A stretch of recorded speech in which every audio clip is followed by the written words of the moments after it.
ایک دفعہ موسیٰ علیہ السلام نے پوچھا یا اللہ میرا جنت کا ساتھی کون ہے؟ تو موسیٰ علیہ السلام نے فرمایا فلاں قصائی تیرا جنت کا ساتھی۔ تو موسیٰ علیہ السلام تھوڑا سوچ میں پڑ گئے کہ قصائی تے موسیٰ دا جوڑ کے میں بیٹھ گئے بھائی فلاں مجاہد، فلاں عالم، فلاں ولی اللہ، وہ تیرا جنت کا ساتھی، قصائی تیرا ساتھی۔ تو موسیٰ علیہ السلام نے پتہ پوچھا اور پہنچ گئے۔ تو وہ گوشت کی دکانوں میں ایک دکان اس کے بھی میں بٹھا چوکڑی مار کے تے اپنا ویچی جاندہ ہے، ٹکی جاندہ ہے۔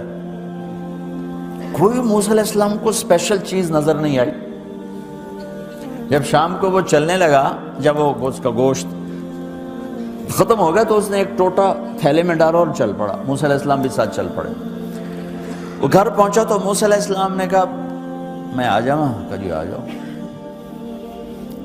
اس نے وہاں جا کے کیا کیا، بوٹیاں بنا کے ہانڈی چڑھا دی، پھر آٹا نکال کے گوندھا، اس کو نرم ہونے رکھا، سالن تیار کیا، پھر روٹی تیار کی، ٹرے میں رکھا۔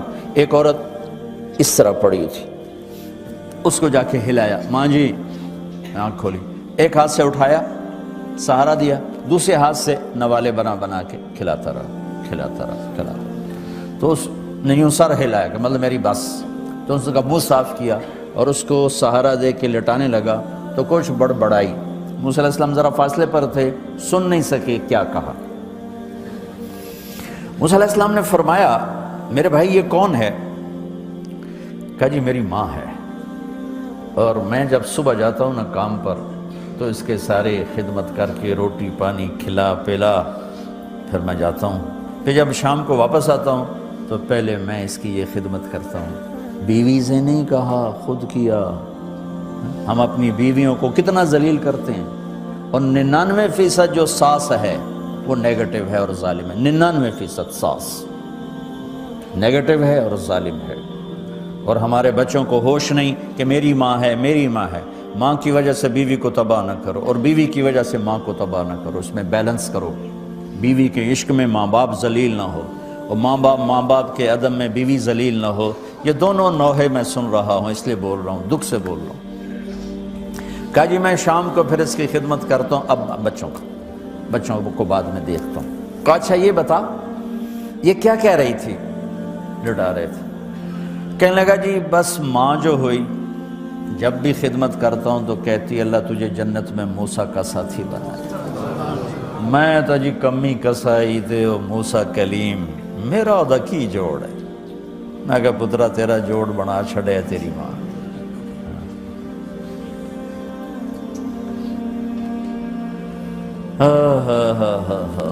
ماں باپ زندہ ہیں دعا لو، فوت ہو گئے ان کی قبروں پہ جایا کرو، وہاں بیٹھ کے قرآن پڑھا کرو۔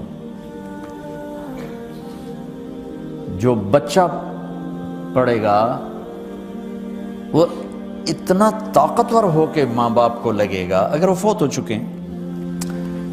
زندہ ہیں دعا لو، مر گئے ہیں ان کے لیے ان کی قبر پہ نہیں جا سکتے ہو، یہاں کی زندگی بہت تیز ہے، کبھی تو جایا کرو، کسی ویکنڈ پہ چلے جایا کرو، کسی اتوار پہ چلے جایا کرو، کسی ہفتے کو چلے جایا کرو، مہینے بعد، 2 مہینے بعد، سال میں ایک دفعہ سے، کہ یہ ان کا حق ہے، ان کا حق ہے۔ اور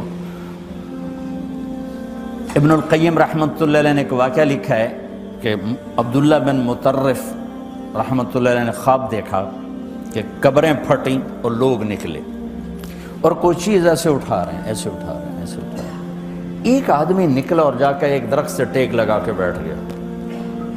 یہ اس کے پاس جا کر کہتے ہیں بھئی آپ کون لوگ ہو؟ وہ کہتے ہیں ہم ایمان والے ہیں۔ کہ یہ کیا ہو رہا ہے؟ کہ جو رشتہ دار ثواب بھیجتے ہیں یہ وہ اکٹھا کر رہے ہیں۔ کہ تم کیوں نہیں اکٹھا کر رہے ہو؟